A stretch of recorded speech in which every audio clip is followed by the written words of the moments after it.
الحمد لله رب العالمين حمدا يوافي نعمه ويكافئ مجيدا. يا ربنا لك الحمد كما ينبغي لجلال وجهك الكريم وعظيم سلطانك. اللهم صل على سيدنا محمد وعلى آله وأصحابه أجمعين. سبحانك لا علم لنا إلا ما علمتنا إنك أنت العليم الحكيم. وعنده مفاتيح الغيب لا يعلمها إلا هو ويعلم ما في البر والبحر وما تسقط من ورقة إلا يعلمها ولا حبة في ظلمات الأرض ولا رطب ولا يابس إلا في كتاب مبين.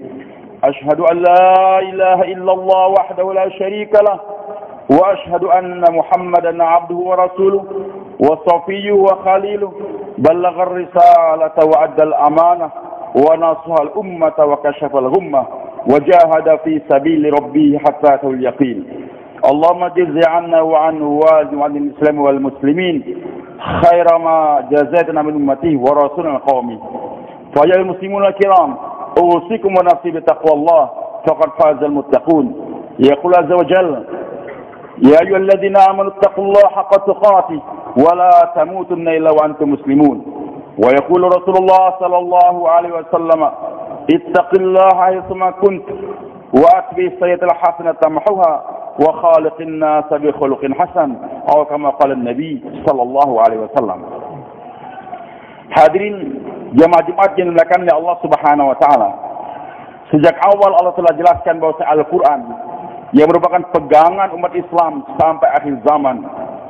Alif Lam Mim, zalikal kitab la raiba fihi hudal lil muttaqin. Alif Lam Mim, zalikal kitab itu Al-Qur'an. La raiba fihi, tidak ada keraguan di dalamnya. Hudal lil muttaqin, petunjuk bagi orang bertakwa. Hadirin jemaah Jumat dengan Subhanahu wa taala, kekhususan daripada Al-Qur'an bahwasanya Al-Qur'an tidak ada keraguan di dalamnya, walaupun sebagian manusia masih meragukan sampai sekarang. Namun hadirin, keraguannya ada di hati mereka, bukan menunjukkan Al-Qur'an tidak benar. Al-Qur'an itu benar adanya. Matahari di tengah hari, semua orang sepakat bahwa yang mentari adalah putih warnanya. Tapi ada orang yang sakit mata. Dia pandang matahari itu warnanya kuning. Dan dia berteriak, marah. Wahai sekalian manusia, kalian bohong. Saya lihat matahari kuning warnanya. Padahal semua orang sepakat matahari warnanya putih waktu itu. Apa yang menyebabkan dia meragukan keputihan matahari? Karena ada sakit mata yang ada di mata dia. Al-Quran itu benar adanya, tapi masih meragukan akan keabsahan Al-Quran. Fi qulubihim maradun fazadahumullahu marada. Di hati mereka ada penyakit, maka ditambahkan penyakit tersebut oleh Allah Subhanahu wa taala. Di antara kebenaran Al-Quran hadirin, Al-Quran menceritakan apa yang lalu sebagai tamsil, tabir bagi kehidupan kita. Menceritakan apa yang terjadi sekarang, dan termasuk kehebatan Al-Quran untuk menunjukkan bahwa semakin hari semakin nampak benarnya Al-Quran. Al-Quran menceritakan apa yang terjadi di masa akan datang.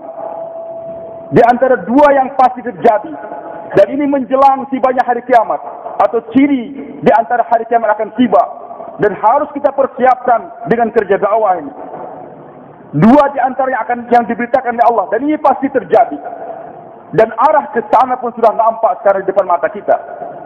Yang pertama, Allah Subhanahu wa firmankan tentang kehidupan Bani Israel yang tadinya mereka tinggal di Palestina, keturunan Ibrahim alaihissalam. Nabi Ibrahim punya dua orang istri, yang pertama Sarah, kemudian yang kedua Siti Hajar radhiyallahu anhuma. Dari keturunan Sarah lahir Ishak alaihissalam, kemudian putranya Yakub, kemudian Yusuf.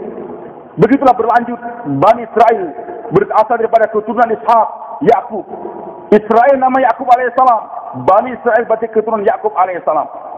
Hadirin, mereka pertama tinggal di Palestina, dibimbing oleh para anbiya, bahkan tidak kurang daripada ribuan nabi dikirimkan oleh Allah untuk membina Bani Israel. Tapi senantiasa kebanyakan mereka membangkang dengan ajaran yang diwahyai pada nabinya, sehingga kutukan Allah datang pada mereka, disebarkan di permukaan dunia. Wa qatta'nahum fil ardi umama, kami sebarkan, pisah-pisahkan mereka di penjuru dunia aja. Allah muliakan lagi mereka dengan datangnya Yusuf alaihissalam, dibawa ke Mesir, dimuliakan sebagai raja, menteri-menteri, pejabat-pejabat. Tapi karena jauh daripada ajaran para anbiya kemudiannya, mereka menjadi hamba-hamba saya, budak-budak di Mesir, membangun piramida dengan kerja rodi dan sebagainya. Allah ingin muliakan kembali Bani Israel dengan datangnya Musa alaihissalam. Kembali kepada Allah, dimuliakan. Fir'aun pun dihancurkan oleh Allah. Dan Allah katakan setelah itu kepada Bani Israel, wa qulna min ba'di Bani Israel uskul ardh. Kami katakan kepada Bani Israel, silakan tinggal di Mesir sekarang. Dan Allah katakan, fa idza jaa wa'dul akhir ji'na bikum lafifa. Nanti kalau sudah akan tiba hari kiamat, kami pasti akan kumpulkan kembali kalian di satu tempat. Janji Allah, Bani Israel yang sekarang tersebar di seluruh dunia, bahkan ada di Indonesia, suatu saat nanti akan dikembalikan ke tempat. Dan ulama sepakat tempat kembalinya Bani Israel adalah Palestina. Ini yang pertama, dan pasti akan terjadi. Dan arah ke sana pun sudah mulai nampak. Ketika kami berada di negara-negara miskin, termasuk di Sudan, di Yaman, di Mesir juga, orang-orang Israel yang ada di negara tersebut, di Habasyah, Ethiopia, sudah pada kembali dan dipersiapkan oleh pemerintah Israel sekarang. Itu pemukiman-pemukiman.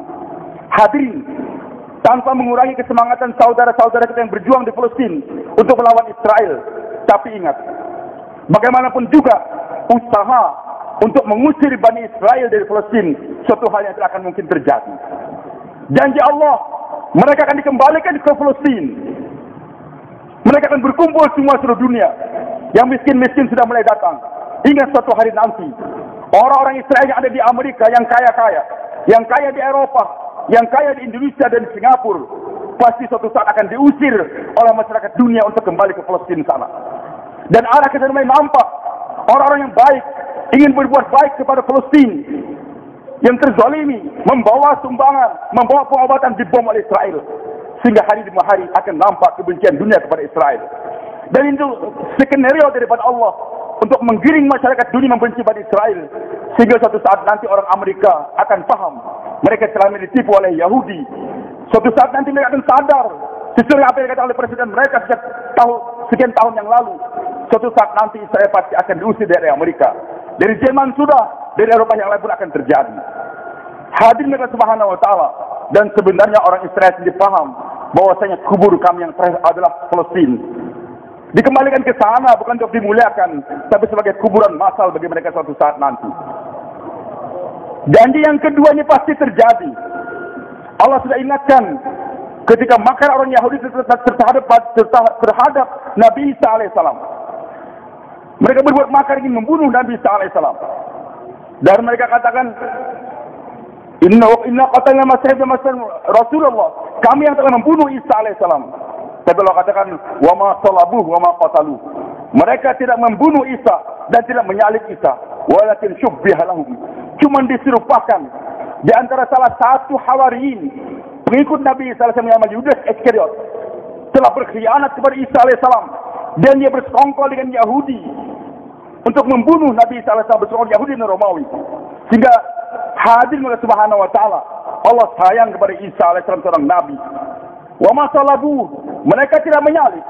Wa ma qataluhu wa ma salabuh, mereka tidak membunuh dan tidak juga menyalib Isa alaihissalam. Walakin syubbiha lahum. Isa diangkatkan oleh Allah ke langit, sementara Yudas yang berkhianat diserupakan dengan wajah Isa alaihissalam.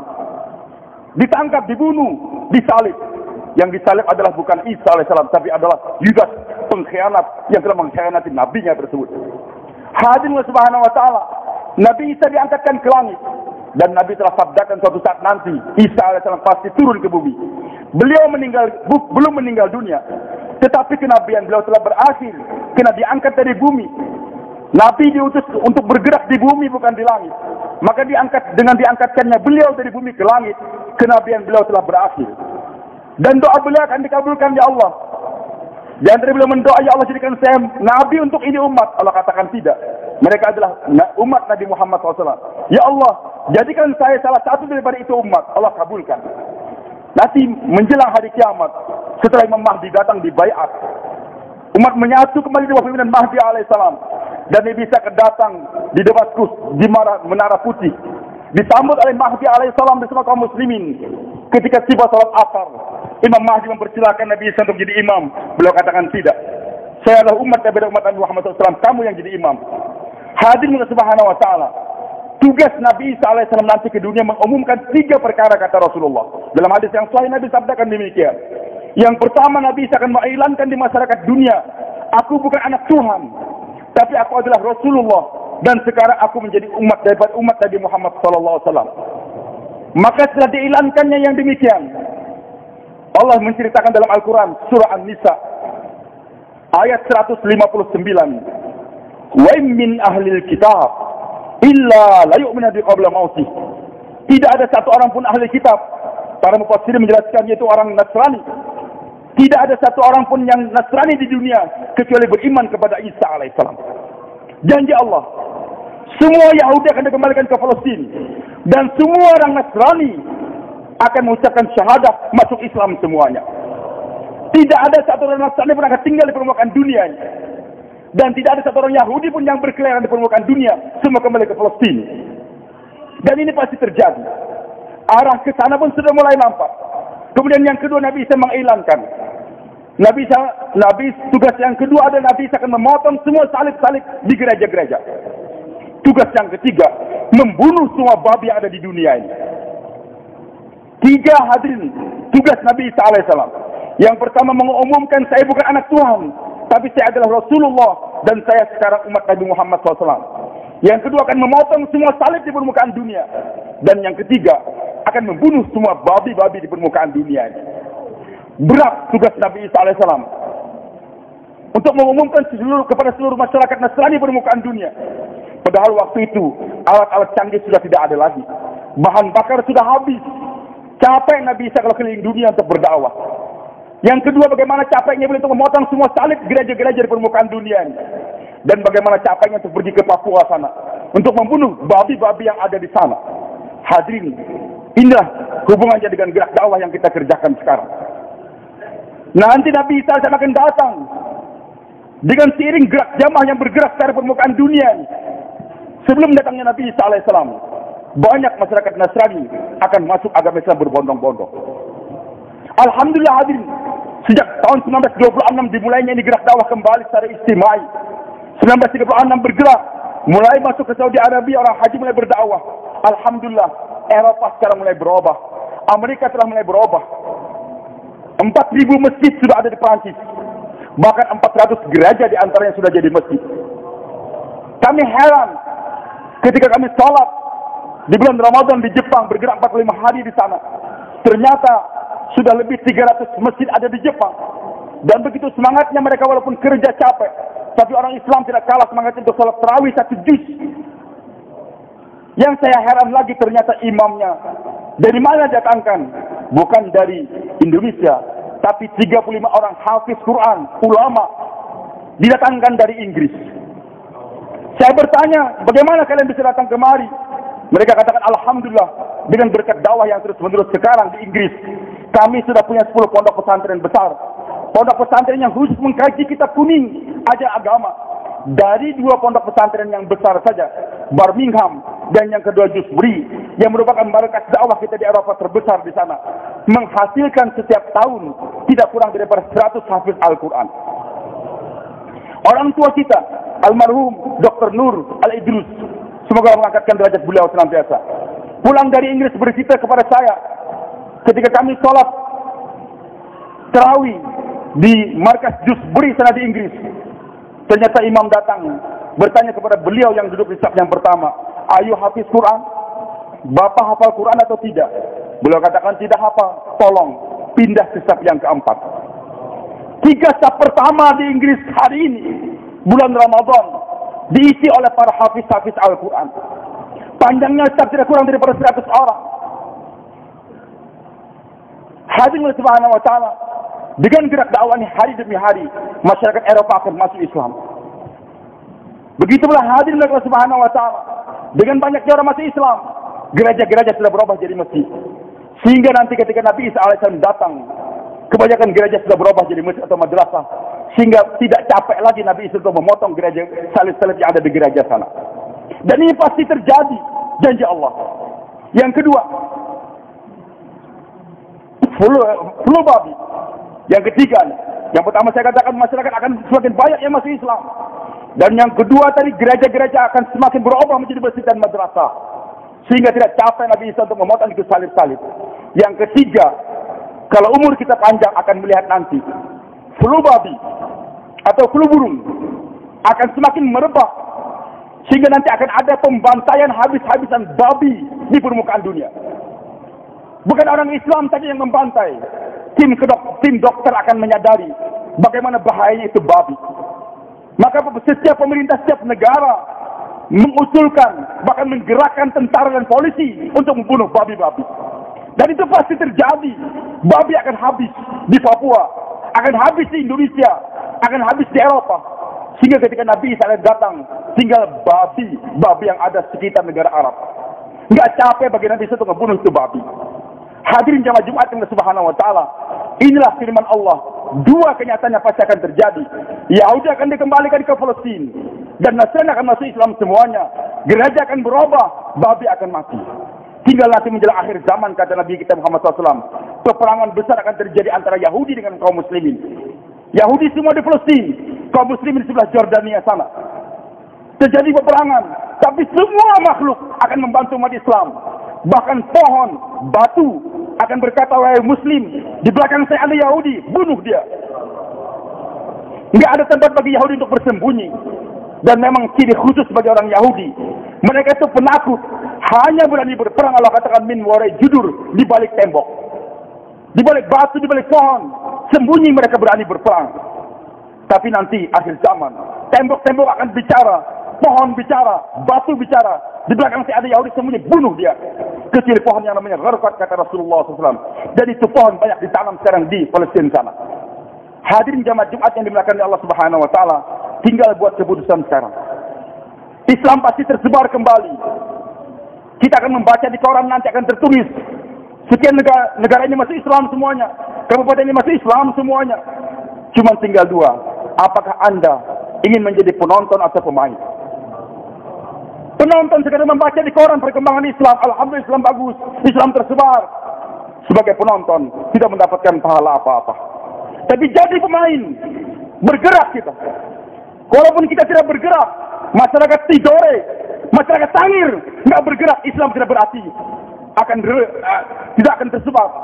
Masyarakat Sulawesi Utara nggak mau bergerak untuk agama, sibuk dengan cengkeh, sibuk dengan perkebunan, Islam tidak akan mundur. Jangankan kita, para sahabat saja Allah sudah ingatkan, wa in tatawallaw yastabdil qauman ghayrakum tsumma la yakunu amsalakum. Kalau kalian wahai sahabat nggak mau lagi bergerak untuk berdakwah, Allah akan gantikan kalian dengan generasi yang lain yang akan berjuangkan ini agama. Hadirin Subhanahu wa Ta'ala, bergerak atau tidak kita, Islam pasti akan dijayakan oleh Allah. Cuman beruntung bagi mereka yang menjadi pemain, berperan untuk menyampaikan agama Allah Subhanahu wa Ta'ala, dan rugi mereka yang menjadi penonton dalam kehidupan. Bagi kita yang tinggal di sekitar laut-laut ini, digandakan lagi pahalanya oleh Allah. Nabi tahu bagaimana susahnya mendakwahkan agama menyeberang laut, dengan biaya yang besar juga, menghadap ombak dan sebagainya. Maka Nabi gembirakan kepada masyarakat sekitar laut, ghazwatun fil bahri mislu asyatan ghazwatin fil bar. Perjuangan nyeberang laut, pahalanya digandakan 10 kali lipat daripada perjuangan di daratan. Nabi SAW tidur di rumah Ummu Haram binti Milhan radhiyallahu anha, bibi susuan beliau, berbaring tersenyum. Maka Ummu Haram bertanya, ya Rasulullah, kenapa engkau senyum? Nabi katakan, aku melihat sekelompok daripada umatku sedang menyeberang laut, berada di atas kapal seperti anak-anak raja di atas tahta mereka. Nabi tersenyum, kenapa? Karena waktu itu perjuangan hanya menyeberang padang pasir di daratan, belum ada yang menyeberang lautan, dan resikonya sangat tinggi. Nah, tapi digambarkan oleh Allah, wahai Muhammad, jangan takut. Nanti umatmu yang kemudian akan menyeberang laut untuk membawa ini agama. Maka ketika bermimpi dan mimpi Nabi hak, ketika mimpi adanya umat yang mau menyeberang lautan, Nabi tersenyum. Ummu Haram binti Milhan langsung bertanya, minta, ya Rasul, doakan agar saya termasuk di antara mereka. Begitu semangatnya itu wanita ingin berjuang menyeberang laut, Nabi katakan, anti minhum, engkau termasuk di antara mereka. Tidur lagi, senyum lagi. Ditanya, kenapa kau senyum lagi ya Rasulullah? Saya mimpi lagi, rombongan yang kedua nyebrang laut lagi untuk menyampaikan agama. Naik kapal, berada di atas tahta, di atas kapal, seperti anak-anak raja di atas tahta mereka. Ya Rasulullah, doakan agar saya termasuk rombongan yang kedua. Nabi katakan, tidak, kamu termasuk rombongan yang pertama saja. Meninggal dunia Rasulullah SAW. Abu Bakar pun meninggal, Umar meninggal dunia. Utsman bin Affan radhiyallahu anhu menjadi khalifah di Madinah. Muawiyah bin Abu Sufyan menjadi gubernur di negeri Syam. Beliau melihat ada kesempatan untuk menyeberang ke Eropa sana. Dibuat armada besar, diilankan. Kita akan menyeberang ke Eropa untuk membawa ini agama. Ummu Haram binti Milhan ingat apa yang terjadi dengan Nabi SAW dahulu. Maka dia target suaminya Abu Ubadah bin Samit. Ubadah bin Samit, cepat daftarkan nama kita berangkat bersama dengan rombongan. Diterima, rombongan berangkat ke Siprus. Sesampainya di Siprus sebarkan agama di seluruh Eropa. Ketika perjalanan pulang akan kembali ke negeri, ke Damaskus. Perjalanan menuju pelabuhan, Ummu Haram jatuh dari kendaraan dan meninggal dunia di sana. Rombongan yang baru pulang dari Siprus bercerita kepada saya, kami alhamdulillah sempat ziarah ke makam Ummu Haram binti Milham, dan di atas kubur beliau tertulis Al-Mar'atus Salihah, wanita yang salihah. Hadirin jamaah Jumat yang Allah Subhanahu wa taala, beruntung bapak-bapak yang tinggal sekitar laut. Mari kita seberangi ke lautan, pergi ke pulau-pulau untuk membawa ini agama, maka kita menjadi pemain yang akan dimuliakan oleh Allah Subhanahu wa taala. Penonton tidak akan mendapatkan trofi, tidak akan mendapatkan mahkota. Pemain akan memegang trofi dan membuat mahkota daripada permata yang disiapkan oleh Allah Subhanahu wa taala. Yaqulu Rasulullah sallallahu alaihi wasallam, kullu bani adam khata wa khairul tawwabun. Setiap anak Adam tentu salah, dan sebaik-baik mereka yang salah mereka yang mau bertobat kembali pada Allah. Tubu ila Allah wastaghfiru innahu huwal ghafurur rahim.